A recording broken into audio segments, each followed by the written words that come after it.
Baik, bagaimana suara saya? Baik. Siap. Apakah terdengar suara saya? Jelas. Jelas ya. Burian, bagaimana suara saya di Jakarta? Jelas, Pak. Jelas. Oke, mantap ya. Oke, kita sapa dulu narasumber kita, Dr. Syafiq hari ini bagaimana kabarnya? Oke. Dr. Syafiq, selamat siang. Dr. Syafiq. Selamat siang, Dr. Syafiq.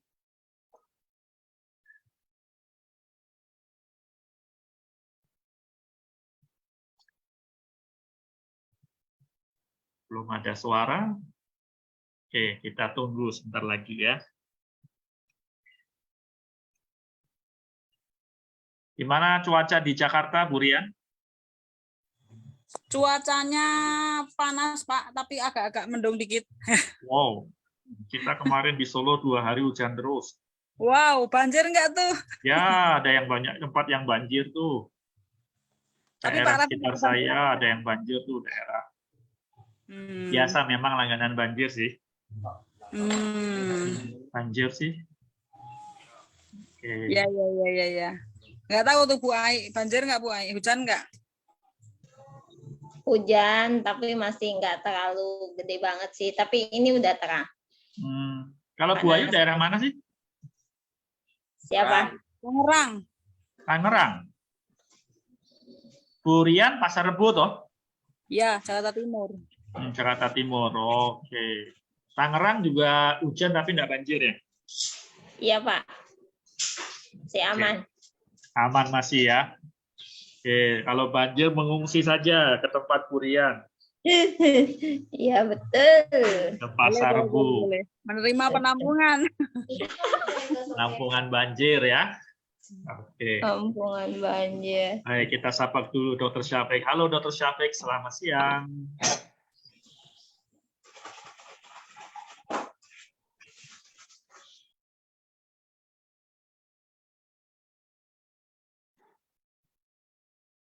Selamat pagi, Pak.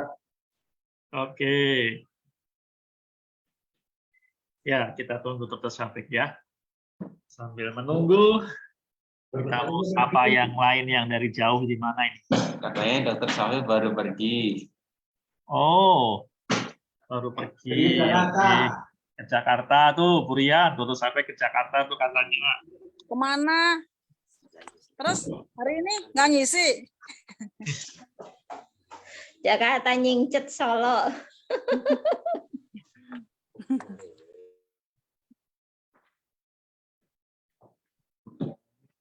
Gimana, Pak? Dingin.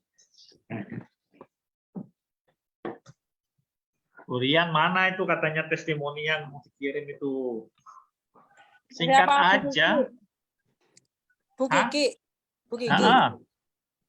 Ya, ntar kemarin belum sempat foto kan, dia maunya fotonya kan harus cantik. Ya, nggak usah cantik banget, penting singkat. Oh ya, siap. Ya. Oke, Dr. Syafiq, selamat siang. Selamat siang kembali. Bagaimana kabar hari ini? Kabar kabur. Kabar bagus, tidak ada yang tidak kami kabar-kabari katanya ya. Oke, ini rupanya sudah banyak yang menunggu hari ini. Dr. Syafiq ini sudah ada beberapa nih, 1, 2, 3, 4, 5, 6 ini ya. Hari ini kita akan bahas seperti lanjutan dari pokok yang kemarin ya. Kita bahas mengenai holobiont. Wah, apa itu holobiont ya? Hari ini Dr. Syafiq mau cerita banyak mengenai yang satu ini ya.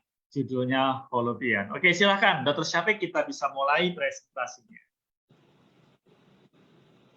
Selamat siang pada peserta seminar yang saya hormati.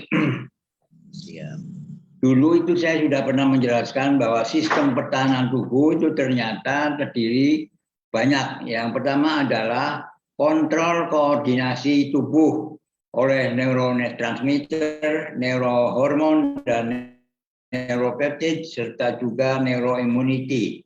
Kemudian sistem pertahanan yang kedua adalah siklus tidur bangun. Ingat, Jadi tidur dan bangun itu merupakan sistem pertahanan. Jadi kalau tidurnya nggak baik, maka pertahanan tubuh juga lemah. Yang ketiga adalah angiogenesis, di mana pembuluh darah bisa membentuk pembuluh darah baru. Kemudian adalah yang namanya regenerasi, di mana sel mempunyai kemampuan untuk membentuk sel-selnya kembali dari stem selnya. Yang berikutnya adalah yang hari ini akan kita bicarakan adalah mikrobis, parasit yang ada di dalam tubuh kita yang jumlahnya melebihi dari jumlah sel.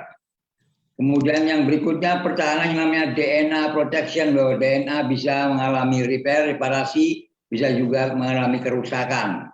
Dan yang terakhir baru imunitas. Jadi selama ini yang kita pelajari selalu imunitas saja. Tapi sistem pertahanan tubuh kita ini banyak ternyata ini. Ya, hari ini kita bicara mikrobiom. Nah, mikrobiom itu adalah semua biota-biota yang di dalam tubuh kita yang ternyata terdiri atas 39 triliun. Ada virus, ada bakteri, ada parasit, yang semuanya adalah bekerja bersama untuk tubuh kita yang bersifat simbiosis. Nah, ternyata 39 triliun itu melingkungi 37 triliun sel. Jadi jumlah sel tubuh kita lebih sedikit daripada jumlah bakteri kuman yang ada dalam tubuh kita. Nah, manusia oleh karenanya disebut sebagai makhluk holobion. Karena manusia terdiri atas 39 triliun mikrobiom dan 37 triliun sel. Nah, dari di sini bahwa ada genom pada manusia yang namanya hologenom, ada mikrobiom, adalah yang banyak kuman, bakteri dan sebagainya ini ya. Oke. Nah, ternyata mikrobiom kita ada yang berada di dalam hidung, ada yang di dalam mulut, ada dalam paru-paru, ada yang dalam lambung, ada dalam kolon, ada dalam organ-organ kelamin, dan ada juga pada kulit. Sehingga dengan demikian orang yang lahirnya sesar sama orang yang lahirnya melalui vagina ternyata berbeda. Ya, kemampuan kesehatannya. Oleh karena itu mikrobiom itu berasal dari genetika, lingkungan, dari diet yang kita makan, dari gaya hidup yang kita lakukan, dan dari hormon-hormon yang kita makan dan sebagainya, dan juga karena lingkungan industri yang ada di sekitar kita. Hingga inilah yang namanya holobion, adalah manusia plus mikrobiom disebut holobion. Nah, holobion dan mikrobiom ini ada yang patogen, ada yang jelek, ada yang simbion. Simbion itu artinya yang membuat sehat. Dia melakukan simbiosis dengan kita, sehingga terjadilah evolusi yang mutualistik kerjasama. Ada juga yang komensal, ada juga yang patobion, ada yang oportunistik. Sehingga dengan demikian kita juga terjadi revolusi yang antagonistik. Nah, manusia berdasarkan kerja dengan lingkungannya bisa terjadi mikrobiom yang tidak sehat yang namanya patobiom. Sehingga menimbulkan gejala-gejala penyakit misalnya disbiosis. Ya, kalau normal namanya eubiosis. Kalau terganggu namanya disbiosis. Ya, dan juga lingkungannya menjadi berkurang. Ya, jumlahnya berkurang, jenisnya juga berkurang, dan variabelnya juga berkurang. Kemudian terjadilah interaksi yang negatif. Misalnya karena adanya interaksi antara manusia dengan parasitnya. Sehingga dengan demikian terjadi koevolusi yang antagonistik. Dan ada juga yang berupa sebagai patogen sehingga menimbulkan penyakit. Jadi kondisi holobion pada manusia yang normal namanya eubiosis. Eubiosis. Jadi kalau disbiosis berarti terganggu mikrobiomnya. Dan kalau terganggu mikrobiomnya maka terjadilah penyakit macam-macam penyakit yang ternyata faktor utamanya ada di dalam mikrobiom tadi. Maka kita kenal ada yang namanya probiotik. Probiotik itu adalah zat-zat yang digunakan oleh kuman-kuman tadi untuk hidup. Misalnya yang namanya lactobacillus, ada lactococcus, ada propionibacterium, ada Agaricus, ada Salidobacterium dan lain sebagainya. Sehingga kita kenal misalnya di market, di pasaran kita jual adanya yogurt, adanya ya, ini adalah merupakan probiotik. Khusus di dalam manusia itu ada yang kuman-kumannya normal, ada yang sifatnya oportunistik, ada yang bersifatnya patogen. Yang normal itu bisa misalnya Lactobacillus, ini nama-namanya ada Bacillus, ya, ada Lactobacillus dan ada Holobacterium. Sedangkan yang patogen bisa macam-macam juga ini. Sedangkan yang oportunistik juga terjadi macam-macam nama-namanya. Nah, apabila lingkungannya menjadi berkurang atau terganggu, nama disebut dysbiosis. Kalau normal namanya eubiosis, kalau terganggu namanya dysbiosis. Nah, maka Anda lihat yang ini yang normal ini. Ini normal, ini eubiosis. Ini kondisi kuman dan bakterinya normal.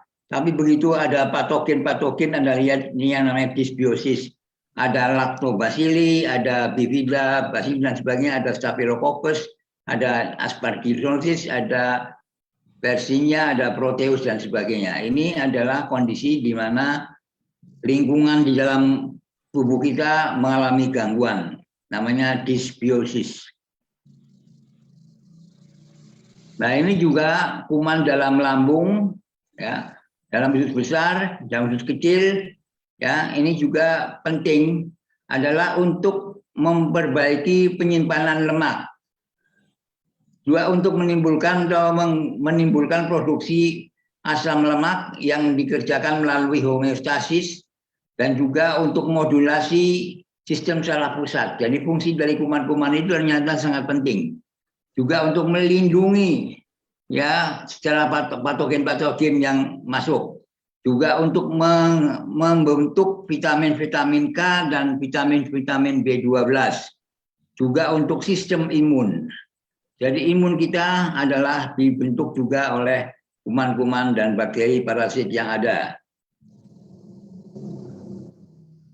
Nah, ini Anda lihat bahwa ternyata kuman-kuman ini mempunyai hubungan dengan otak, namanya gut-brain axis. Ya, ini bisa menimbulkan gangguan penyakit, misalnya autisme, bisa penyakit-penyakit neurodegeneratif, bisa menimbulkan gangguan psikiatrik, bisa pneumonia, ya, penyakit-penyakit kulit dan sebagainya. Dapat juga menimbulkan penyakit-penyakit jantung, misalnya aterosklerosis, trombosis, gagal jantung. Dapat juga menimbulkan gangguan pada kulit, misalnya psoriasis, akne vulgaris, kanker kulit, dan juga bisa menimbulkan gangguan metabolisme, misalnya kanker, gangguan mitokondria, diabetes, obesitas, dan juga bisa menimbulkan kanker paru-paru, bisa menimbulkan penyakit paru-paru yang obstruktif, juga asma, serta pneumonia. Jadi ternyata kuman-kuman ini kalau dalam kondisi yang mengalami gangguan, dysbiosis, maka bisa menimbulkan berbagai macam penyakit ini. Mulai dari penyakit saraf, sampai penyakit jantung, sampai kepada metabolisme, dan penyakit paru-paru. Jadi, mengapa terjadi gangguan mikrobiota dalam tubuh ini? Karena masalahnya kita mengalami stres, atau diet yang kita makan, usia kita, atau karena faktor-faktor genetik, atau karena penggunaan antibiotik, atau karena sifat apakah kita laki-laki, apakah perempuan, dan juga ini tipe persalinan. Jadi kalau persalinannya sesar itu kumannya berbeda, jadi terjadi dysbiosis. Ya. Kemudian juga karena gaya hidup, karena obat-obatan yang kita minum, juga karena suplemen yang kita minum, juga karena pengaruh geografis. Jadi daerah tertentu mengalami perubahan ekosistem yang lain dalam tubuh. Jadi dengan demikian adalah kita mengalami simbiosi antara binatang dengan tubuh kita yang namanya ya, jadi ada kuman, ada bakteri dari lingkungan kita, dan di mana hubungan ini bisa mengalami gangguan yang namanya dysbiosis. Dysbiosis ini bisa karena peristiwa-peristiwa stres yang utama, misalnya karena kemasukan racun, karena penggunaan antibiotik, karena polusi udara, karena infeksi, karena perkembangan laut, juga karena perubahan iklim, karena malnutrisi.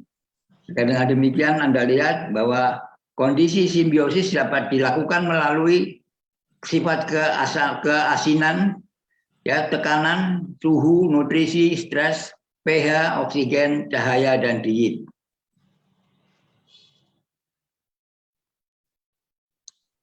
Ya, jadi kalau terjadi gangguan dysbiosis bisa menyerang otak, maka terjadilah modulasi sistem saraf pusat.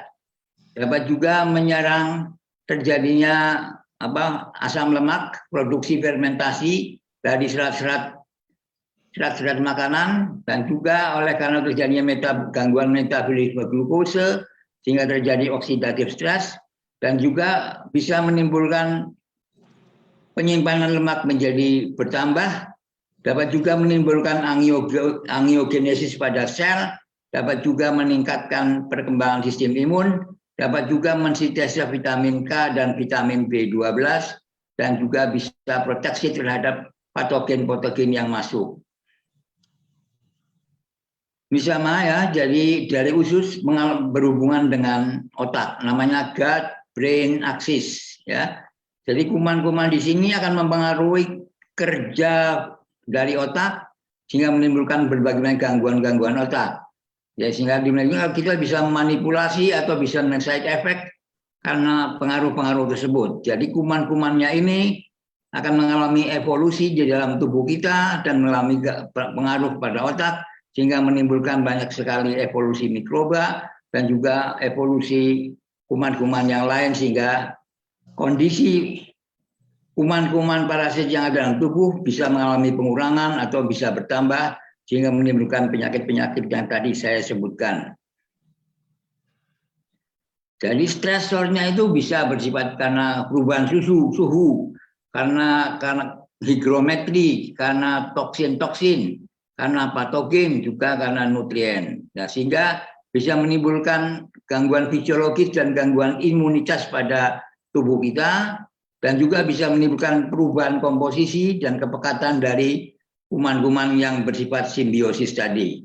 Sehingga terjadilah pemberian nutrisi pada tubuh, toleransi fisiologi pada tubuh, dan juga pertahanan tubuh juga mengalami pengurangan. Sehingga terjadilah modifikasi dan deregulasi imunitas, sehingga terjadilah penyakit. Jadi stresor tadi membuat stres respon terhadap manusia atau hospesnya atau pada simbionnya, sehingga terjadilah gangguan fungsi-fungsi gena yang baru dan terjadinya respon-respon plastis pada gena-gena pada manusia, sehingga terjadilah mekanisme buffer, terjadilah sifat gambaran stresornya bisa bergantung frekuensinya, amplitudonya, dan kombinasi dari keduanya. Atau juga karena transmisinya yang berubah, ya, bisa horizontal, bisa vertikal. Nah, Anda lihat bahwa tumbuh-tumbuhan ini juga banyak sekali kuman-kumannya yang namanya pilosphere ini, ya. Ya. Ini ada di akarnya namanya rhizosphere, di sini pada daun-daunnya namanya pilosphere. Dan ini bisa mempengaruhi tubuh kita, baik kera dan manusia dan sebagainya, pada ikan dan sebagainya, sehingga menimbulkan di sini pilosimbiosis antara manusia dengan kuman-kuman yang ada di lingkungan. Nah, Anda lihat di sini pada tumbuh-tumbuhan itu ada yang bersifat bahaya, ada yang bersifat menguntungkan. Misalnya biji-bijian, ada bakterinya, ada jamurnya, ada oomycetesnya, ada virus-virusnya, ada protesta, ada algae, ada nematoda. Ini juga sangat bersifat menguntungkan. Sedangkan yang bersifat membahayakan bisa dari antosfer, karposfer, spermosfer, kaulosfer, pilosphere, dan ya, oke, sampai pada lingkungan yang ada. Nah, ini mikrobiom. Ini sel-sel ini akan mengalami perubahan pada DNA-nya, DNA menjadi RNA, RNA menjadi protein, dan protein menjadi metabolit. Dan karena gangguan ini terjadilah gangguan fungsi mikrobia, sehingga terjadilah jaras-jaras metabolik yang aktif yang menimbulkan berbagai macam penyakit. Anda lihat di sini, di dalam tangan kita banyak sekali kuman-kuman dan bakteri, virus, dan sebagainya yang berada dalam tangan. Jadi kalau kita membersihkan tangan, jangan terlalu bersih, karena ada kuman-kuman yang bersifat baik pada tubuh kita, namanya simbiosis, ada yang tidak bersifat patologis. Jadi kalau kita bersalaman dengan orang lain, Anda lihat dengan bahwa terjadilah pertukaran kuman dan bakteri. Nah, ini manusia namanya holobiom, ya. Di sini ada mobilom, ada mikrobiom, ada genomnya, ada eukaryotitnya, dan yang terjadi banyak sekali virus dan bakteri-bakteri, atau juga karena archae yang bisa menimbulkan penyakit-penyakit pada tubuh sehingga terjadilah gangguan pada mikrobiom yang namanya dysbiosis. Jadi holobiom itu bakteri dengan mikrobiom. Manusia dengan mikrobiom namanya holobiom. Ya, ekoovulasi yang dinamik antara gena, adaptasi, dan antara plastisitas. Ya, sebagai penggeraknya adalah pertanian, urbanisasi, tekanan-tekanan yang bisa menimbulkan misalnya stres karena terjadinya bergantian diet atau karena penggunaan pestisida sehingga menimbulkan terjadinya gangguan-gangguan dysbiosis tadi.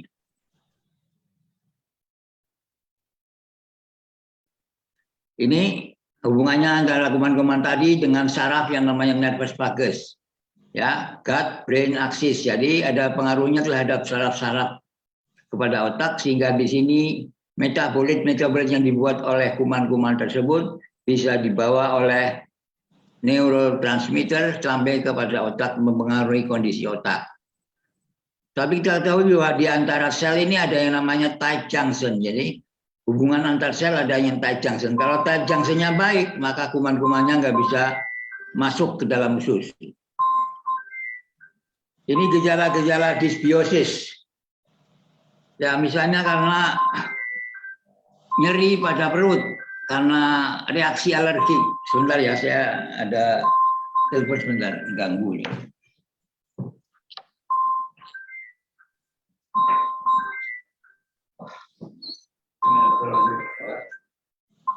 Depan. Ya.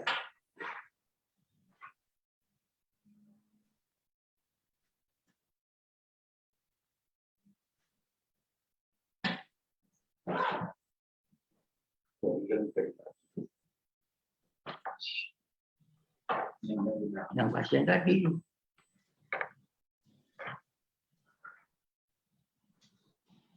Oke, kita teruskan. Jadi gejala-gejala dysbiosis bisa merupakan nyeri perut, reaksi-reaksi alergi, bisa berupa kecemasan, bisa berupa nafas yang jelek, halitosis, atau juga karena ceguan ya atau kembung, juga karena gangguan-gangguan pada lambung, dapat juga karena nyeri dada, dapat juga mengalami gangguan konstipasi atau diare mencret, dapat juga mengalami depresi, bisa juga mengalami gangguan-gangguan kencing, bisa juga menimbulkan pusing dan juga kelelahan, dapat juga menimbulkan gangguan-gangguan ginekologis ataupun juga terjadinya infeksi jamur pada kelamin wanita, dapat juga karena rambut yang hilang, rontok, dapat juga karena gangguan-gangguan konsentrasi, dapat juga gagal jantung, dapat juga meningkatkan keringat yang berlebih-lebihan, dapat juga menimbulkan gangguan usus yang tidak baik, terjadinya deformitas pada kuku, bisa terjadi nausea, bisa terjadi ketegangan, bisa terjadi alergi, ya, dapat juga terjadi pada fluktuasi daripada nafsu makan, bisa terjadi penebalan pada lidah, dapat juga terjadi gangguan lambung, vagina, dan juga kelelahan. Inilah gangguan-gangguan yang bisa ditimbulkan oleh terjadinya perubahan ekosistem pada mikrobiom di dalam usus tadi. Jadi tidak selamanya dari luar, tapi dari perut juga bisa. Pengobatan dapat juga dilakukan dari rumah, misalnya kita lakukan jangan terlalu banyak makan, jangan stres, lakukan yoga atau meditasi, lakukan membasmi parasit dalam tubuh kita, lakukan mensterilisasi kepada yang berlebihan, jangan terlalu banyak ya. Kemudian makanan dan minuman, misalnya kita minuman yang asam, makanan-makanan yang masih belum masak, kemudian lebih banyak yang berserat, kemudian mengkonsumsi beberapa mucus forming food, jadi makanan-makanan yang menghasilkan lendir. Kita minum yogurt dan kefir, atau juga sayuran-sayuran hijau, atau kita banyak memakan daging ikan dan daging yang segar. Hindari roti dan juga sosis dari yang gula dan juga kentang maupun juga keju. Dapat juga melalui suplemen, misalnya memberikan kita probiotik atau prebiotik ya. Itulah yang bisa kita kerjakan apabila kita mengalami gangguan-gangguan disbiosis.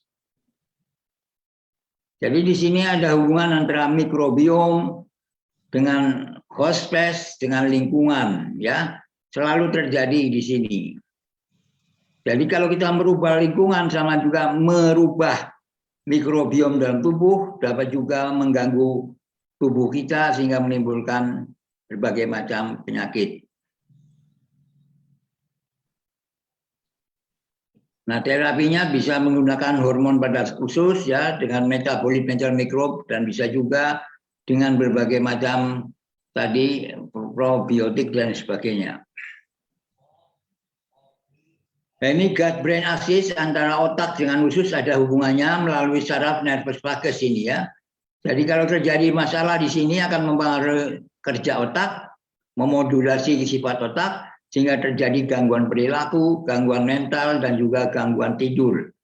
Nah, misalnya di sini juga imunitas pada selaput lendir juga terganggu, terjadi juga toksin-toksin lingkungan yang masuk, terjadi juga mikroflora pada lambung yang berubah, dapat juga kualitas tidur menjadi berganggu, bisa terjadi infeksi, bisa terjadi perubahan diet, genetik, dan juga faktor-faktor neurodegenerasi. Jadi antara usus dengan otak, maka disebut usus adalah otak kedua.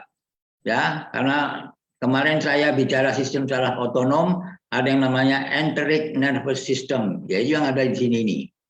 Ya, melalui nervus vagus, ya ini ada autonomic nervous system, ada enteric nervous system, ada hypophyse pituitary axis ya dari otak ini. Kemudian sirkulasi darah juga bisa memberikan jalan untuk imunitas, jaras untuk endokrin, dan jaras untuk saraf. Jadi ingat bahwa mikrobiom tadi sangat berkaitan dengan kesehatan mental. Ya, kesehatan mental yang sangat penting dengan adanya kuman-kuman tadi. Ya, jadi gut brain axis tadi memberi nutrisi, kemudian di keseimbangan mikrobia pada usus, terjadi perbaikan motoritas, terjadi sekresi sehingga kerja usus menjadi membaik. Tetapi apabila terjadi gangguan neurotransmitter, maka bisa cemas, bisa terjadi gangguan mental, stres, dan lain sebagainya. Ya, sama. Ini adalah jaras spinalnya, vagus. Ini jaras melalui ya triptofan, ya metabolin, ya dan neurotransmitter dan juga hormon. Ya ini ada GABA, 5 hipotritamin, dopamin, noradrenalin mempengaruhi kerja otak sehingga terjadilah perubahan pada hypothalamus pituitary axis, ya yang menimbulkan gangguan berbagai macam gangguan mikrobiota pada usus.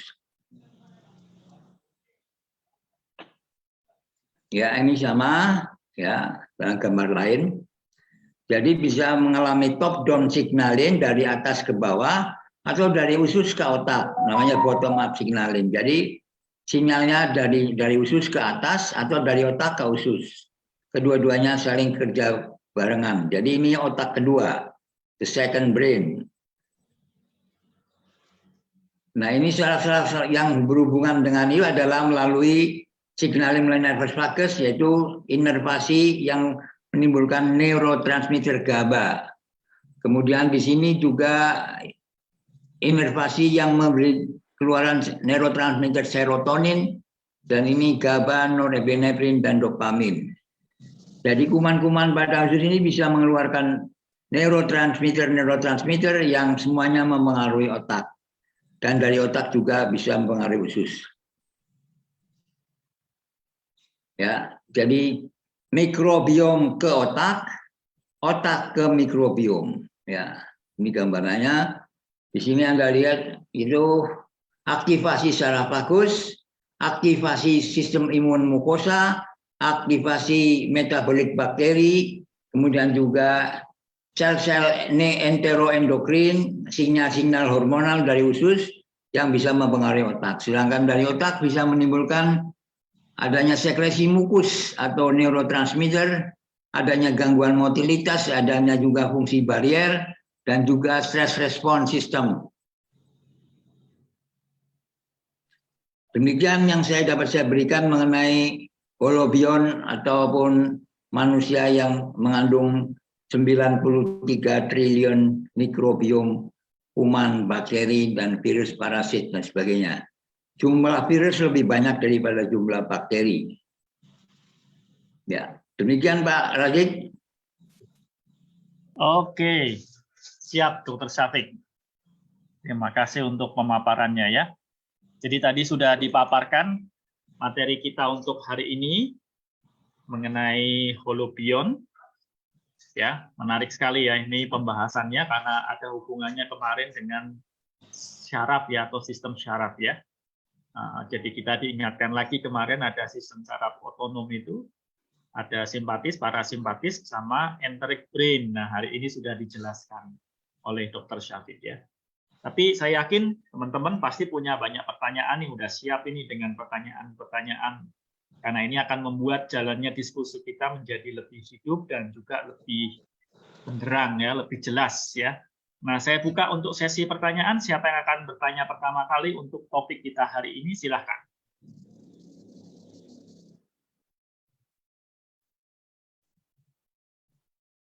Teh Mumun, mangga mau tanya. Ya, silakan. Bu Ani dulu baru saya.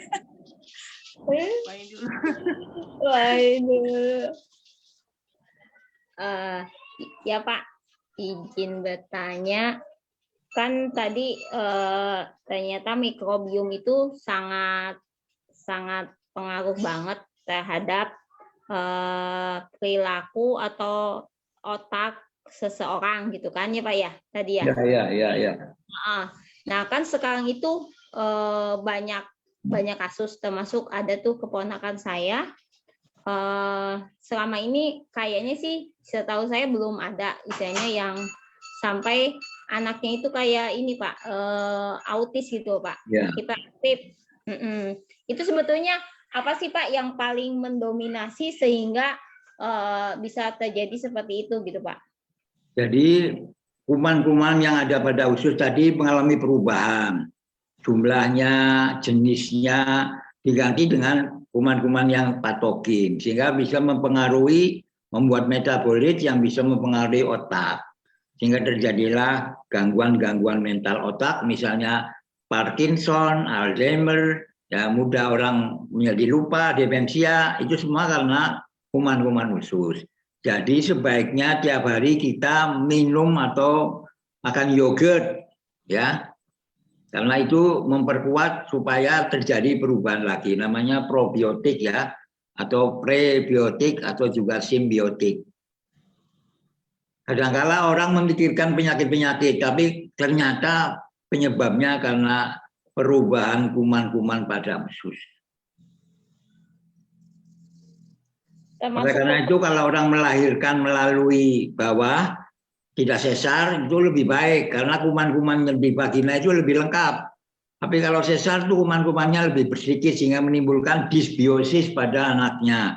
bisa berupa autism, bisa berupa gangguan-gangguan mental. Jadi jangan disepelekan fungsi PRT, pembantu rumah tangga alias perut. Ya, maka makanlah diet yang baik, tidur yang cukup tadi itu ya. Minum yogurt, orang-orang dulu minum yogurt, minum kefir, itu sangat penting ya. Kemudian kalau memasak jangan terlalu mendidih, tapi ya jangan terlalu kurang mendidih, jadi secukupnya. Jangan terlalu panas dan juga kurang panas, karena bisa membunuh. Demikian juga kalau pakai sanitizer jangan terlalu berlebih-lebihan, karena bisa membunuh kuman-kuman yang sebetulnya untuk pertahanan tubuh. Karena tadi fungsi mikrobiom juga mencegah agar supaya patogen tidak masuk. Oke? Perubahan hormon juga termasuk Pak, bisa diakibatkan karena... Iya, karena kuman-kuman tadi bisa membuat metabolit, dan metabolit tadi bisa menimbulkan sitokin yang menimbulkan inflamasi. Inflamasi tadi menimbulkan penyakit. Bisa dikirim ke otak atau dari otak dikirim ke seluruh tubuh. Maka terjadi penyakit neurodegeneratif. Yuk. Saya Pak, maaf satu lagi pernah dengar ada di TikTok ada dokter siapa saya lupa namanya. Cuma katanya ada sekarang itu ada penyakit yang sebetulnya disebabkan karena banyaknya kotoran di usus yang kering sehingga menimbulkan kayak asam lambung gitu Pak. Dan reaksinya itu seperti nyesek di dada gitu. Iya, itu semuanya sama itu, yaitu karena perubahan kondisi ekosistem pada kuman-kuman tubuh, sehingga terjadilah apa yang disebut dengan disbiosis. Jadi ternyata pusatnya penyakit pada perut. Perutnya baik, makanannya baik, ya maka kita akan baik. Maka lihatlah manusia dari makanannya. Kalau makanannya jelek, mentalnya juga jelek. Ya. Itu aja. Sigi Karyari, apa yang kau tanyakan?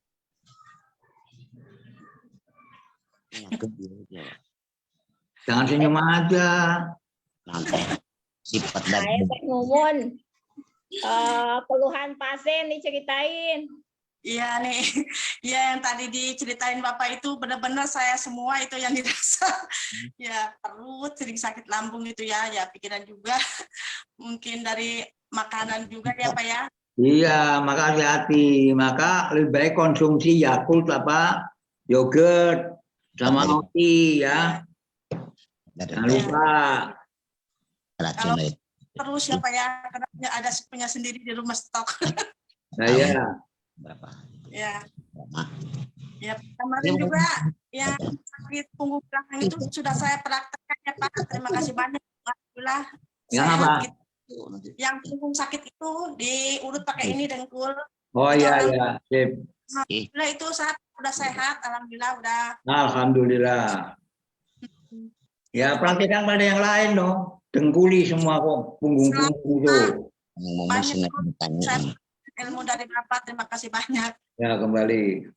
Sama saya sendiri, sama konsumen Auti juga ya dipraktekkan gitu. Ya, sebarluaskan, murah meriah. Kerupuk itu murah dan meriah. Iya. Iya. Ayo terus.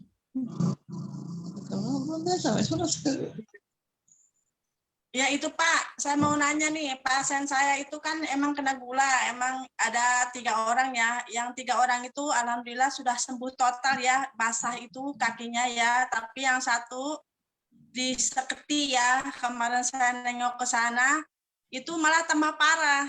Cuman saya untuk menenangkannya si konsumen, saya bilang seperti ini ya Pak, Bu kata saya kan, walaupun sepertinya Bapak tidak minum Auti, mungkin itu akan ke situ sakitnya gitu parah lukanya. Berhubung Ibu sudah minum Auti, jadi itu kekuras kayak air tuh keluar banyak darah dari kakinya. ujung. Kamu jelaskan, minum AOT juga bisa menimbulkan healing krisis. Gejalanya menjadi malah tambah berat. Tapi terusin, nanti karena racun-racunnya terlalu banyak. Manusia satu dengan manusia yang lain, penyakitnya sama, tetapi kondisinya racun lebih banyak daripada yang lain. Jadi kadang-kala berbeda responnya. Maka teruskan dan pikirannya yang positif. Yakin bahwa Tuhanlah yang menyembuhkan melalui AOT minum.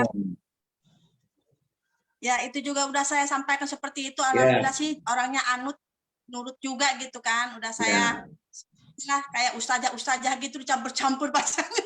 Nah, ya nggak apa-apa. Nggak apa-apa. Sekarang tapi kalau pasiennya nggak yakin tidak akan sembuh. Pasti deh. Iya.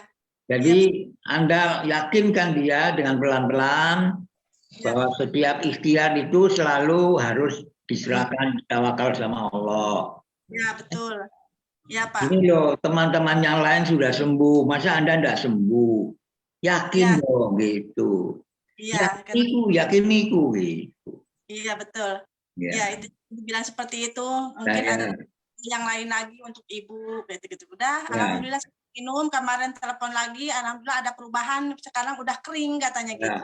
Dan kedua kalinya kalau Anda nerapi, Anda ke sana, jangan Anda merengut. Karena itu memberi energi yang negatif, jadi malah tambah berat. Senyum, WA, welas CAC, ya enggak? Iya, Pak. Jangan habis marah-marahi anak langsung megang pasien, jangan. Ya, kasih jeda dulu. Iya. Ya. Terima kasih Pak masukannya ya. Kembali. Ya cukup. Mana Bu Kiki katanya mau nanya Bu Kiki. Ayo Bu Kiki nanya. Bu Kiki malu-malu Bu Kiki. Ya kemarin kamu mau nanya Pak Astagfirullah juga. Ya. Mana gambarnya Bu Kiki mana? Gambarnya Bu Kiki mana kan tulisan? Iya.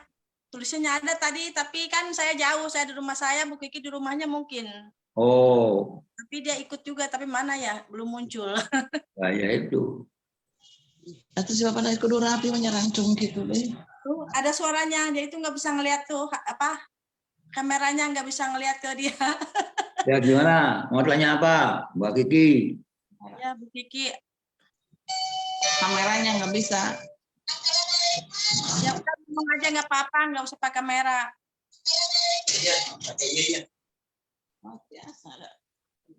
Apa yang mau ditanyakan Bu Kiki?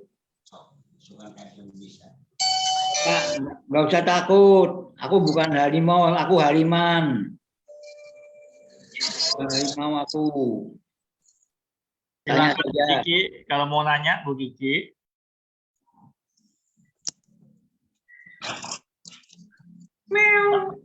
Mas Afik tolong jelaskan lagi itu mengenai tadi gut brain axis itu,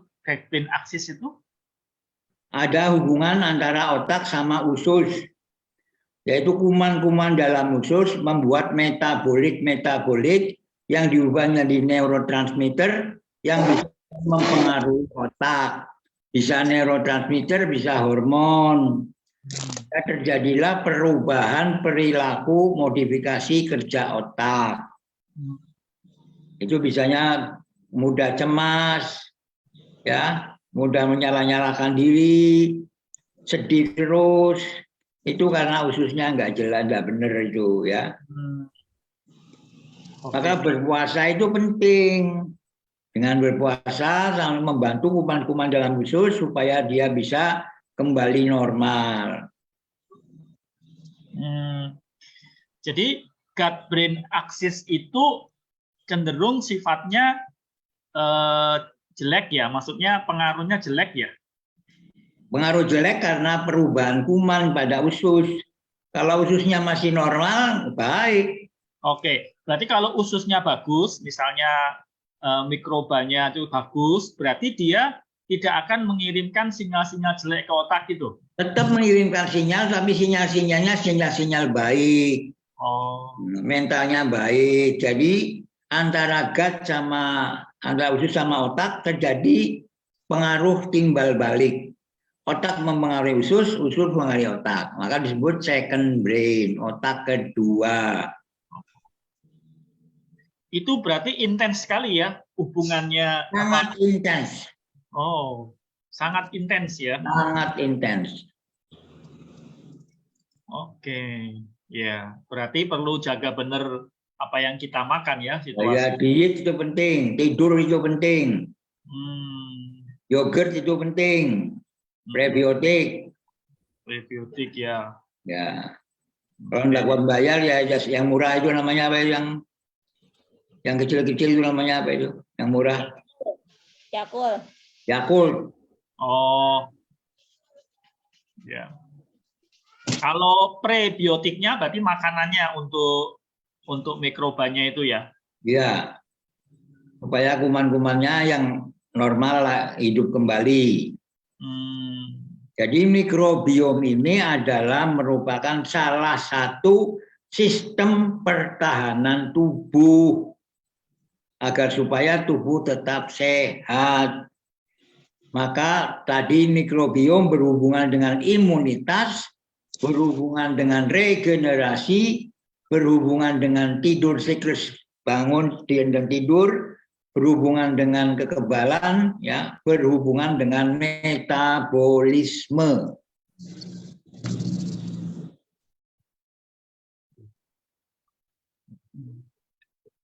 Nah, kalau begitu kan ada beberapa saran atau ada beberapa orang yang melakukan namanya apa itu ya, yang ususnya istilahnya dibersihkan, dicuci ya, didecap gitu ya. Ya. Lah mencuci usus kalau nggak tahu kumannya mana yang dicuci, nanti kuman yang baik dia hilangkan. Kan kuman ada 3. Ya. Ada simbion, ada patogen, ada yang oportunistik.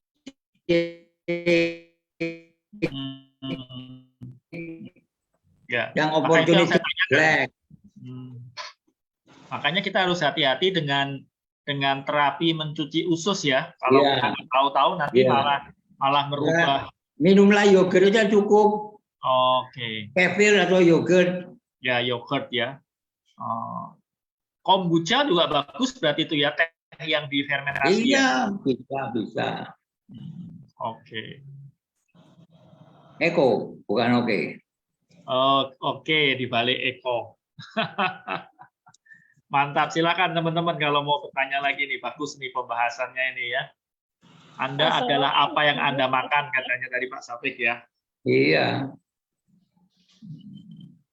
Kalau ayatnya Quran, fal yang duril insan ila to'ami. Lihatlah manusia dari makanannya. Kalau makanannya ngambur ya rusak badannya. Makanan yang halal jangan yang haram. Yang haram itu nanti marah.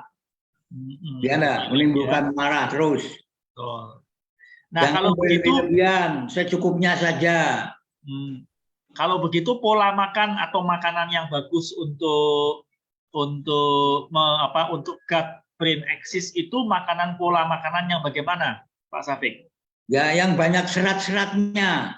Oke. Ya. Banyak serat ya, karena itu membersihkan usus ya. Ya.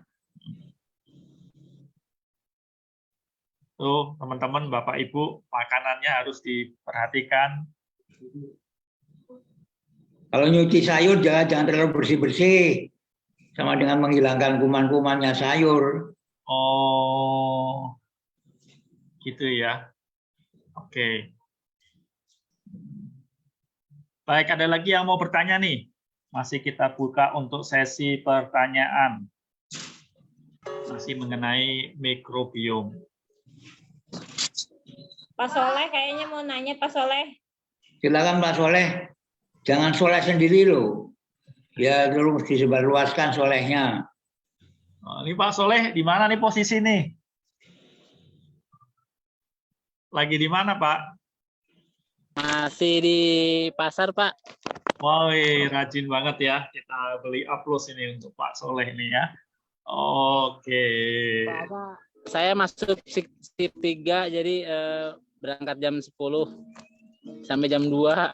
Oh, shift 3.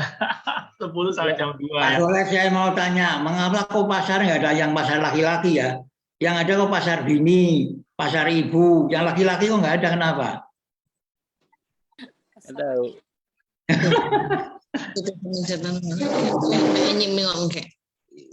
Iya salah belajar salah ya.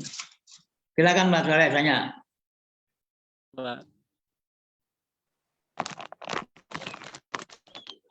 Yang lain dulu aja, Pak. Oke, yang lain silakan. Mbak Dian itu. Oh ya. Berarti kan ada istilah terapi makanan, Dok ya. Itu Ya. berarti terapi makanan juga bagus ya, Pak Safik? Bagus, maka saya katakan kalau obat-obat itu diganti jadi makanan, maka kita melawan perusahaan-perusahaan makanan yang mengandung banyak kuman. Oh. Jadi kalau obat-obatnya berupa makanan, maka orang senang karena dia makan, bukan dia minum obat. Iya. Dia makan makanan yang mengandung obat, nutrisi. Iya, betul. Maka orang dulu kedokteran timur itu selalu tidak dengan obat, selalu dengan makanan. Iya. Medicine. Makanya tadi obat termasuk yang mempengaruhi kondisi mikrobiom kita ya. Iya, misalnya antibiotik itu kan membunuh semua mikrobiom. Iya. Jadi dulu pada waktu ada antibiotik itu kan wah ususnya hancur itu semua. Oke. Jadi kalau mikrobiomnya hancur maka fungsi usus besar juga nggak baik, terjadilah konstipasi, terjadilah kanker kolon, terjadilah gangguan macam-macam lah. Tadi ada salah satu yang disebutkan gender ya, yang mempengaruhi. Gimana itu penjelasannya, Dr. Safik? Ya antara wanita dan perempuan kan genanya kan beda, hormonnya juga beda. Kalau wanita kan estrogen yang lebih banyak, kalau laki-laki kan testosteron. Jadi kan perilaku laki-laki sama perempuan kan beda. Laki-laki kan seringnya mau menang sendiri, kalau perempuan tuh mau mengalah sendiri, lemah lembut. Kalau laki-laki kasar. Tapi kalau perempuan kasar, bukan perempuan itu, perempuan yang mau jadi laki-laki itu. Perempuan perkasa. Ya, iya. Iya, oke. Jadi maksudnya gender mempengaruhi itu di bidang hormonnya juga ya? Iya, kan alat kelaminnya beda, vaginanya. Kan laki-laki nggak punya vagino, punyanya Pak Le. Kalau wanita punyanya Pak Gino, kalau laki-laki punya Pak Le. Nah, tadi ada ciri-ciri dysbiosis ya. Nah, sekarang bagaimana kita bisa tahu bahwa kita ini dalam kondisi dysbiosis? Mudah lelah. Mudah lelah. Banyak berkeringat. Mulutnya bau. Oh. Konstipasi. Beraknya kurang lancar. Ya, ya. Kembung-kembung. Pusing kelapa. Pusing kelapa tuh. Ya pusing kepala. Pusing kepala, pusing kelapa. Aduh, nah, iya, biar Anda sadar bahwa nah, itu tadi berarti tanda itu Bu Kiki memperhatikan. Nah. Makanya langsung bisa respon pusing kelapa. Kan kelapa kan keras juga, kepala juga keras. Iya. Iya. Maka keras kelapa bukan keras kepala. Keras kelapa. Karena bagaimana Pak Soleh, sudah mulai ada pertanyaan?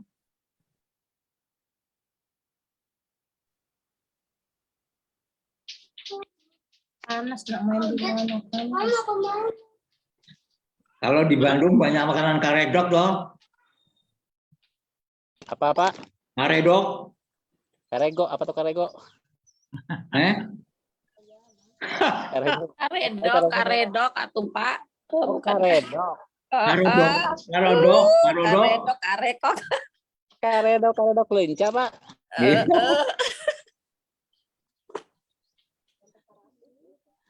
Di Bandung kan otinya banyak, teteh itu, tehnya banyak. Tidak, aning itu.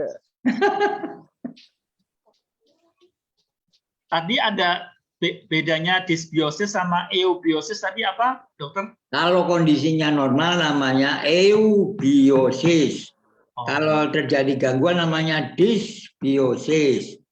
Kalau kumannya bekerja bersama-sama namanya simbiosis. Oh, oke. Oh. Di tubuh kita lebih banyak yang simbiosis atau yang enggak? Semuanya sudah dari mulai lahir sudah normal, tapi karena dia melakukan adaptasi dengan lingkungannya secara berbeda, lingkungannya berbeda, pelaut sama petani beda, maka sudah terjadi perubahan. Tapi perubahan tadi adalah karena mengalami adaptasi, penyesuaian diri terhadap lingkungan melalui homeodinamika. Ya. Antara orang desa sama orang kota, gambaran musuhnya juga beda. Sama-sama usus tapi kumannya beda-beda. Kalau ususnya orang kota, kumannya kuman modern semua. Kuman milenial.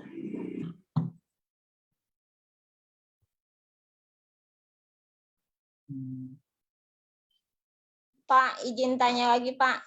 Tidak usah pakai izin, tanya aja. Kan gini, Pak, kan sebetulnya kalau menurut tadi ya saya waktu itu Dokter Sapik pernah bilang kalau obat yang paling gampang itu kan sebetulnya puasa ya, Pak ya. Ya. Jadi akan memperbaiki seluruh sistem metabolisme yang ada di dalam tubuh. Iya. Nah, kadang kan suka ada asumsi, Pak, orang mengatakan kalau sakit mah katanya nggak bisa puasa. Itu sebetulnya memang seperti itu atau bagaimana, Pak? Ya, mah itu kan karena the pee and the key and the run. The pee and the key and the run. Happy. Nah, kalau pikirannya lagu-lagu ya lambungnya merana. Happy dan seneng bergembira. Happy and the run. Maka saya katakan belief, brain, body, behavior. Kalau Anda belief pasti behaviornya, perilakunya positif. Yakin, bismillah, minum. Sembuh ya sembuh. Karena pikirannya positif. Tapi kalau pikirannya poco-poco antara Kerawang dan Bekasi, Kerawang, Bekasi, aku ingin hidup 1000 tahun lagi, ya nggak bisa. Darmo, modar. Ya Allah. Oke? Berarti sebetulnya orang yang sakit mah itu puasa itu nggak ada masalah kan ya, Pak? Nggak ada masalah. Kan semua itu tergantung niatnya. Niatnya puasa mau eto-eto atau mau sungguh-sungguh? Sungguh-sungguh. Lah ya sungguh-sungguh ya puasanya kan artinya mengistirahatkan sel-sel yang sudah letih, lesu, lelah karena dipakai terus.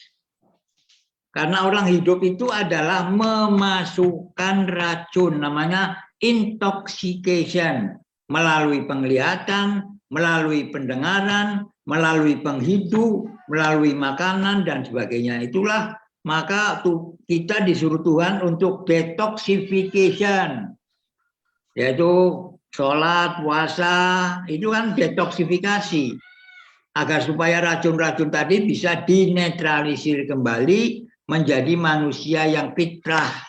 Maka ada Idul Fitri, itu maksudnya setiap tahun Tuhan menciptakan manusia menjadi fitrah kembali melalui puasa itu.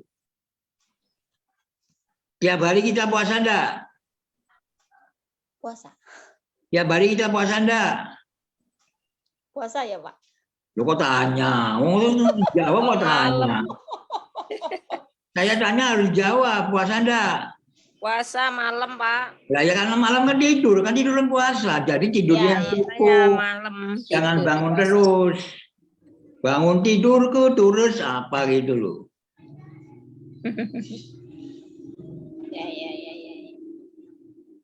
Ya, saya juga pernah ini Pak, pernah dapat dari ya dengar sih katanya kalau misalkan kita itu kayak apa ya tidak makan tapi minum air putih aja gitu Pak, itu termasuk salah satunya kan untuk merem juga ya Pak, sama aja ya? Orang kalau tidak minum darmo lah, kalau nggak makan nggak apa-apa masih bisa hidup. Tapi kalau udah nggak minum itu darmo, modar. ya isinya enggak yang kayak puasa Ramadan banget gitu kan. Kalau puasa Ramadan kan memang kita tidak makan Boleh, minum. silakan buat apa mutih atau gimana silakan. Nan Yang penting berarti yang seperti penting mutih ya Pak? ya boleh. Hmm. Silakan apa yang kau yakini. Yakiniku. Jangan dipaksa-paksa, nggak enak kalau dipaksa. Apalagi terpaksa. Nah, apalagi ruda paksa. Kalau ruda paksa langsung ke UGD. Karena tabrakan kan ruda paksa. Langsung ICU. Lusimi. Terpaksa. Harus ke UGD. Jangan mau kawin paksa, ya enggak? Kalau paksa kawin boleh. Tapi kalau kawin paksa sehat nggak apa-apa, Pak. Dipaksa sehat nggak apa-apa, Pak. Kadang harus dipaksa dulu. Sehat kok dipaksa. Sehat itu gaya hidup. Pikiran yang sehat, di dalam tubuh yang sehat. Kan begitu. Pikiran yang poco-poco, ya tubuhnya poco-poco. Naik turun, maju mundur, nggak pernah yakin. Orang bilang begini begitu, orang begini begitu, engkau begini aku begitu, ya sama saja. Tapi kalau Anda yakin, nggak bisa. Saya yakin bahwa Tuhan itu ada, kan begitu. Kalau untuk membedakan itu gejala dari virus atau bakteri, bagaimana Pak? Apanya? Ya kan misalkan orang sakit itu gara-gara virus atau bakteri. Gangguan mikrobiom tadi bisa pusing kepala, mudah lelah, keringatnya bau, napasnya bau, mencret-mencret, tidak bisa buang air besar, kembung, pusing kelapa, dada berdebar-debar, banyak sekali gejalanya. Tangan berkeringat, itu orang cemas. Megang buku, bukunya basah, itu cemas.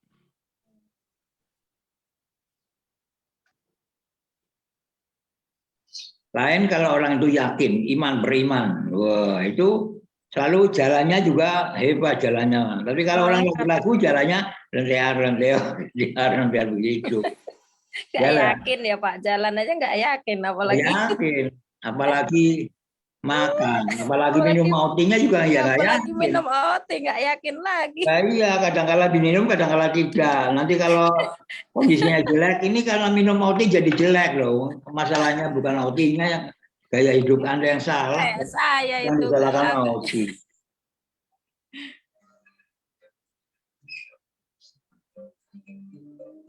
Sama-sama kapsul OAT pada orang tertentu hasilnya positif, baik dan cepat. Pada orang lain bisa tidak positif karena megangnya juga beda, minumnya juga beda, niatnya juga beda, keyakinannya juga beda, begitu. Maka yang penting kalau Anda melihat bawaan Anda, yang penting pikirannya dia positif dulu, baru dikasih OAT, minum, yakin, sembuh. Tapi minum OAT ini nanti sembuh tidak ya? Itu sudah ragu-ragu. Ya sembuh itu. Ya itu. 4B, belief, brain, body, behavior.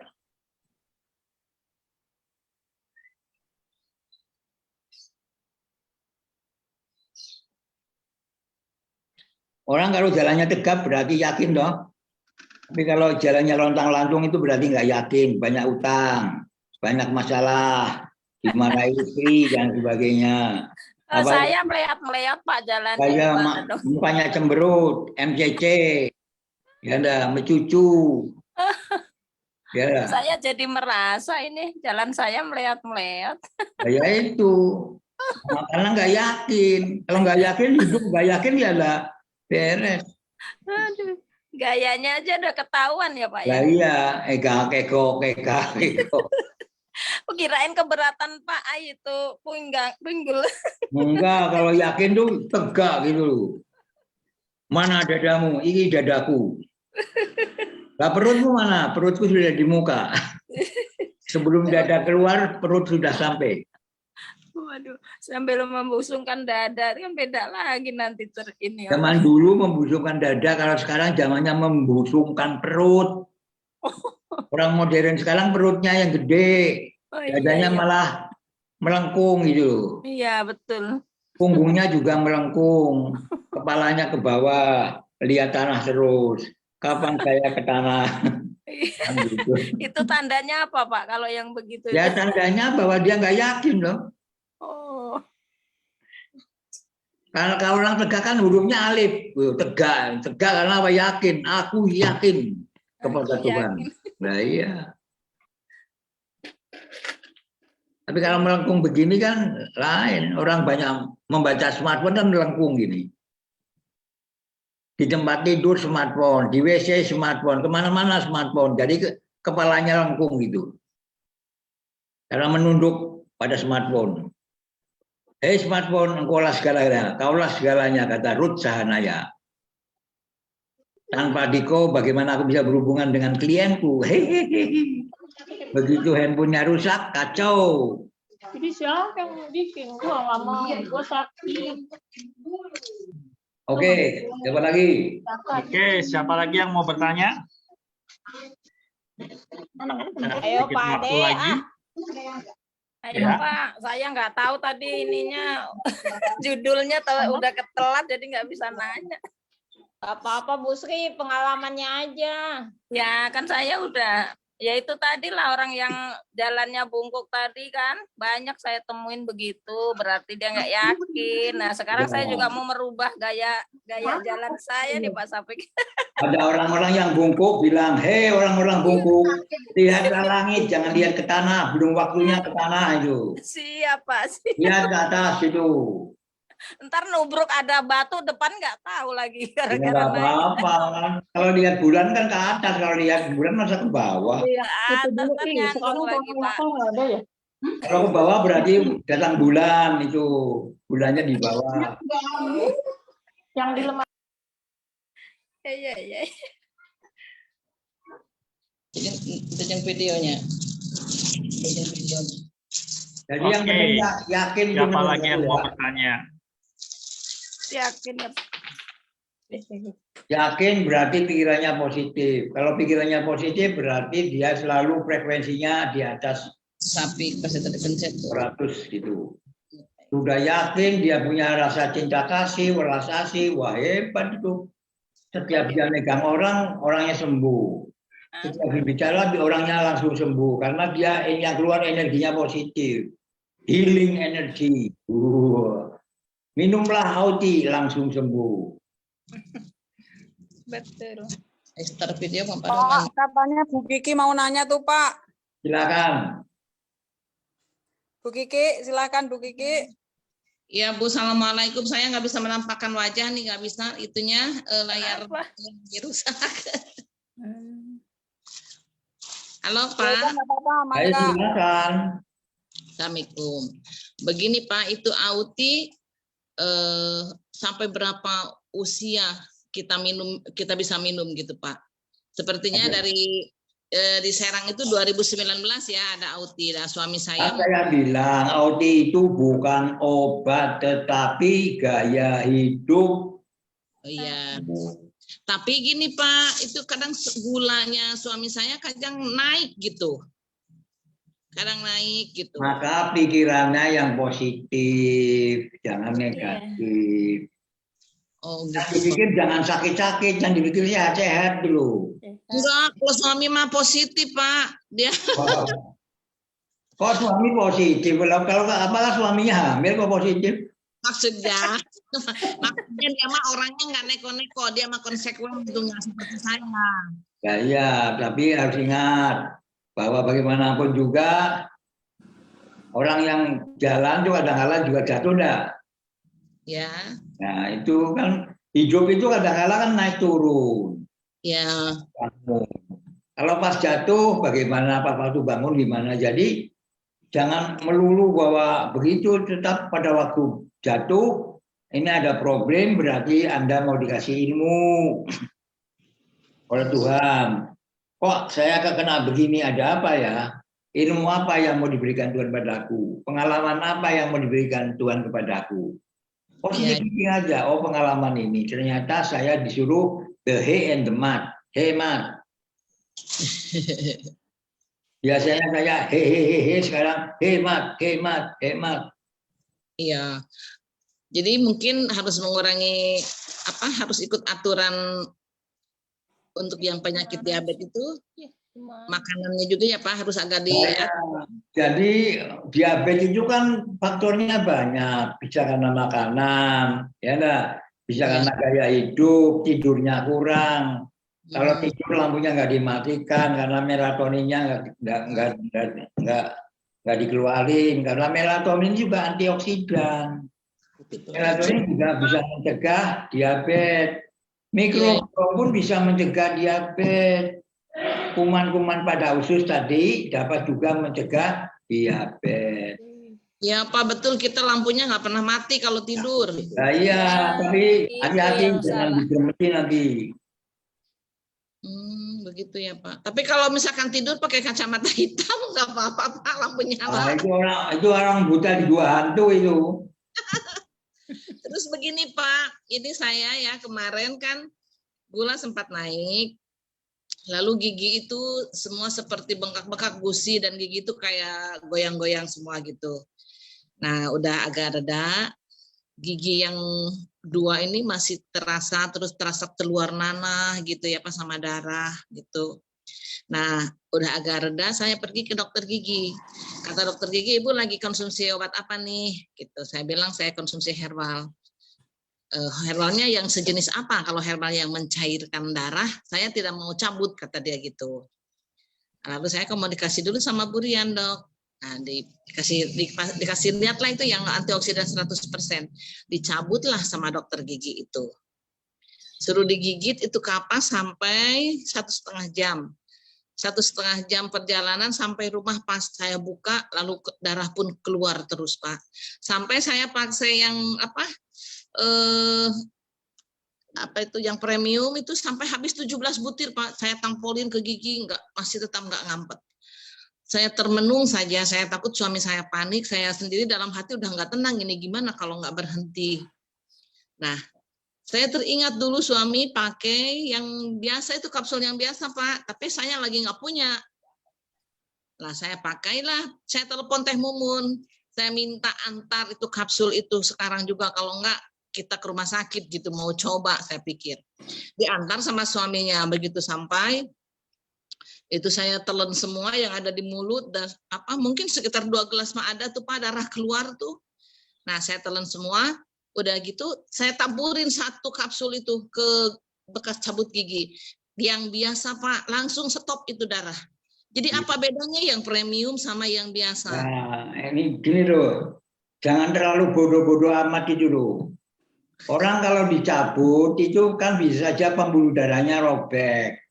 Kalau pembuluh darahnya robek, ya berdarah terus, mau dikasih kapsul berapa aja enggak berdarah terus. Tapi kalau robekannya ditutup dengan AOD ya sembuh, premium ya sembuh, nggak bisa pakai premium, sama aja. Enggak Pak, sama premium nggak sembuh, saya habis 17 butir. Iya, karena sudah ditaburin. Ya? Ditaburin apa diminum? Ditaburin Pak, 17 butir saya taburin, dibantuin sama Pak Radit itu, kok OD premium kok kelihatannya untuk tulisannya premium. Kok nggak sembuh-sembuh? Betul Pak, 17 kapsul saya taburin terus sampai saya. Nah, itu tanya sama yang membuat OD itu. Karena kadang-kadang pembuatan OD itu kan melalui proses. Ya. Pak Budi. Jadi jangan sampai kualitas menurun. Namanya premium kok lebih rendah dari OT yang biasa. Aja kayak kue. Nanti orang tidak percaya. Ya.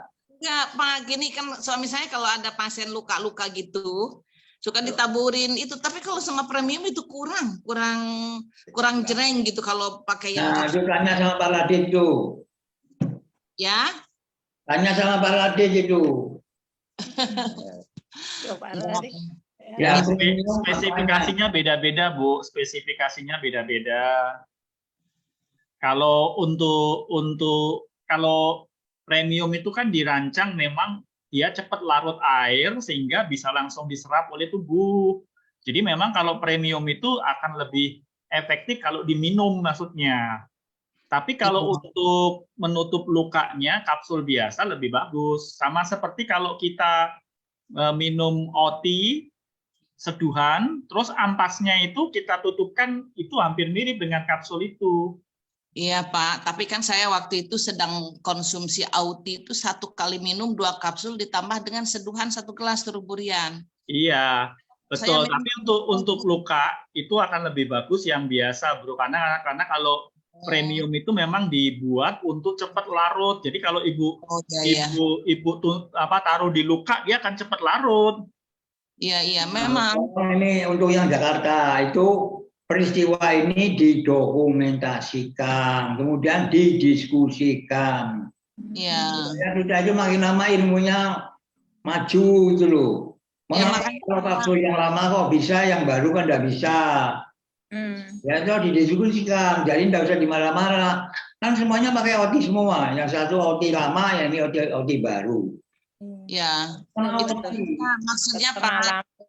Karena saya juga konsumsi, kadang-kadang suka ada yang beli juga, saya juga apakah ini memang ada bedanya gitu. Jadi malah pikir saya nggak sampai kemana-mana waktu itu, yang penting saya takut aja ini gimana darah nggak.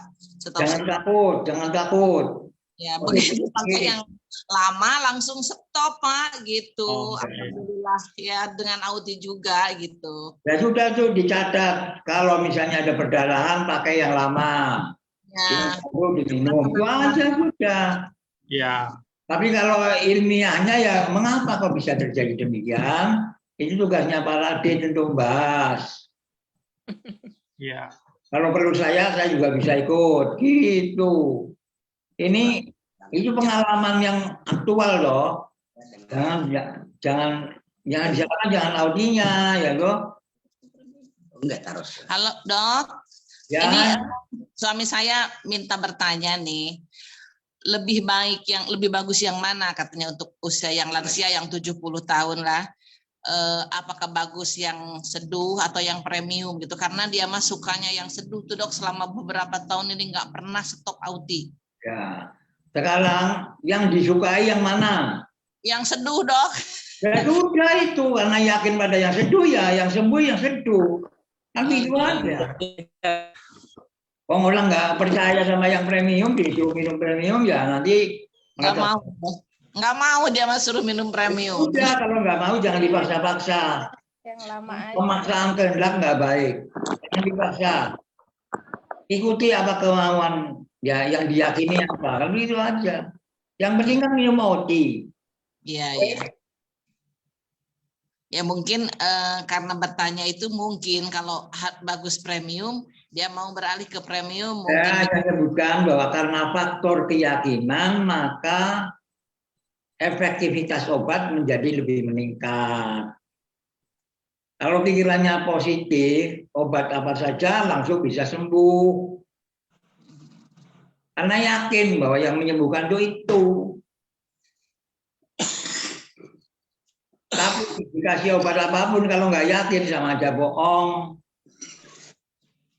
Maka kalau kita bicara sama orang, dibuat supaya dia yakin. Iya Dok. Kemudian orang itu selalu memilih yang di dalam kapsul apa yang diseduh. Karena yang seduh itu gimana? Dia senang yang seduh, ya seduh aja senang. Karena kesenangan itu menimbulkan hormon endorfin. Endorfin itu meningkatkan ketahanan tubuh. Sehingga tubuh responnya sama OT positif.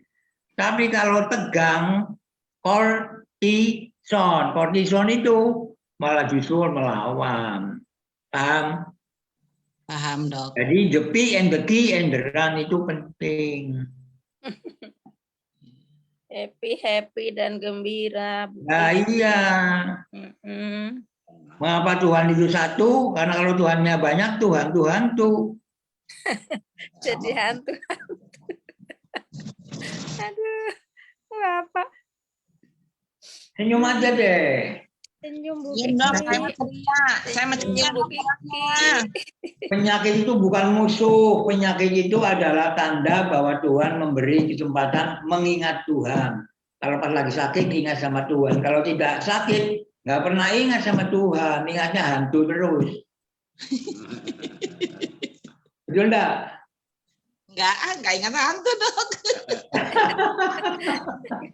Ingatnya dokter Safik nanti kalau sakit. Jangan gitu ah. Saya konsumsi ya dok, saya percaya, saya meyakini. Nah itu. Juga saya beli gitu. Saya gitu. Mantap itu Bu Kiki ya.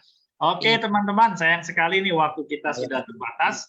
Kita harus akhiri dulu acara seminar kita sampai di sini. Dr. Syafiq, untuk Sabtu depan apa ya temanya, topiknya? Ya mereka responden dong. Ya oke, teman-teman mohon minta topik apa ini? Saya ada pertanyaan satu nih, udah dikumpulin. Nggak apa-apa. Usus Pak, usus. Udah mau ditutup baru nanya deh Pak. Nggak apa-apa, baru keluar kok. Baru ingat. Ayo. Boleh ya? Boleh, silakan Pak Soleh. Aduh, mohon maaf waktunya diperpanjang ya. Ini nih seputar untuk memberikan keyakinan kepada konsumen juga. Dua, proses gitu. Kan setiap orang yang dikasih sama saya premium, ada dua. Yang satu malah nggak bisa tidur, yang satu malah tidurnya malah bablas gitu, nyenyak gitu. Kira-kira itu masalahannya di mana ya? Dua orang. Setiap individu punya komposisi yang berbeda. Komposisi kimianya berbeda, toksinnya berbeda. Ada orang sama-sama umurnya tapi toksinnya yang satu lebih banyak. Jadi kalau makan OT efeknya kurang begitu cepat, yang satu lebih cepat. Atau kadang-kala healing krisis keluar, pusing-pusing. Maka suruh banyak minum. Minum biasa, minum yang banyak. Kira-kira tuh yang agak bermasalah, agak lebih, misalnya apakah yang nggak bisa tidur atau yang justru malah enak tidurnya malah nyenyak gitu, yang agak bermasalah di situ. Yang nggak bisa tidur itu berarti ada healing krisis tuh. Dua-duanya lah. Usianya berapa usianya? Ya kalau saya lihat sih usianya sama, malah saya bilang satu ya ini bermasalah di itu lagi detoksifikasi. Tapi dengan tetangga yang sebelah dengan sama beli OT kapsul premium, tapi malah dia mah kebalikan. Oh, saya mah justru. Oke, yang lama, yang member yang lama yang mana? Apa? Member yang sudah lama yang paling banyak minum OT siapa? Kebetulan ya yang itu satu yang nggak bisa tidur itu, yang sering konsumsi yang gelasan gitu. Yang gelasan itu konsumsinya memang rutin. Tapi yang satu lagi malah sama sering konsumsinya nggak pernah lihat, tapi dia malah justru nyenyak tidurnya gitu. Ya kan masih sebenarnya faktornya banyak, bukan karena hanya OT saja. Nyenyak tidur karena dia mungkin enggak stres. Ya enggak, kan faktornya banyak. Kadang-kala saya nggak minum OT kok nyenyak tidur. Ya enggak, karena saya tenang, damai, ya tidurnya enak. Tapi ada orang yang sudah minum OT tapi masih resah dan gelisah. Lihat semut merah kan begitu. Ya enggak? Nah semua pikiran. Ya ditelusuri lah, Anda tanyain, Anda mikir apa? Mungkin istrinya atau bininya gimana gitu loh. Ya. Karena manusia itu kan faktornya luas. Faktor ekonomi, faktor sosial, faktor diri, faktor intelijensi, faktor pekerjaan. Kan beda-beda. Anda cari di situ. Kerjanya apa, pekerjaannya apa, beda enggak? Ya sama-sama. Ya kalau kemudian saya sama komputer enggak. Karena komputer kan radiasi, kan jadi memasukkan racunnya lebih banyak. Itu efeknya berbeda-beda. Maka kalau Anda mau teliti sebanyak 5 orang itu, kemudian selama setahun ini orang minum OT terus, gimana perkembangannya? Dicatat itu. Itulah ilmu pengetahuan. Kemudian diberikan sama Pak Radit untuk disebarluaskan. Ini loh Pak Radit, ternyata gigi yang dicabut dan yang ditaburi dengan kapsul lama kok sembuh. Dan begitu loh. Jadi we learning by doing. Kita belajar dari pengalaman kita. Oleh karena itu Zoom ini penting untuk saling asih asuh, saling berbagi sesama pengalaman. Nah, jadi topik yang berikutnya apa? Apa ya? Tekanan darah. Apa ya? Tekanan darah tinggi udah ya dok, pengennya. Hipertensi gitu loh dok. Saya Ya itu boleh, punya pasien.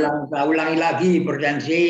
Iya, punya langgan itu, konsumen itu hipertensi udah lama dok, cuman nggak turun-turun juga, gimana itu masalahnya di mana? 70% hipertensi penyebabnya tidak diketahui dunia kedokteran. Jadi the P and the key and the run-nya yang menjadi masalah. Oleh karena itu, kalau dia orang Jawa dijadikan namanya Sutrisno. Yang Sutris yes. Stres dia, betul, nggak pernah keluar orangnya. Nah, ya itu. Fungsi sosialnya ditekan, ya dia akhirnya stres. Iya. Minum, dia minum. Jadi minggu depan topiknya hipertensi ya? Ya. Oke, baik. Terima kasih Kak untuk masukinnya. Hipertensi itu bukan hiperset. Aduh, bukanlah hipertensi dok. Nah iya, hiperset itu artinya usianya sudah melebihi 50 itu namanya. Iya, betul. Ya. Baik, terima kasih Dr. Syafiq untuk pemaparan hari ini, pembahasannya. Terima kasih juga untuk teman-teman yang sudah hadir pada kesempatan siang hari ini. Oke, sayang waktu kita membatasi. Kalau masih ada pertanyaan, Anda bisa tanya minggu depan lagi, nggak apa-apa. Topik untuk hari ini mau tanyakan besok, minggu depan juga nggak apa-apa ya. Kita tunggu kehadiran teman-teman kembali hari Sabtu depan. Kita mau bahas topik lagi mengenai hipertensi ya. Baik, kita mau hitung 5 mundur untuk tutup acara kita hari ini ya. 5, 4, 3, 2, 1, OTI. Dahsyat. Sekali lagi, OTI. Dahsyat. Terima kasih, sampai ketemu minggu depan.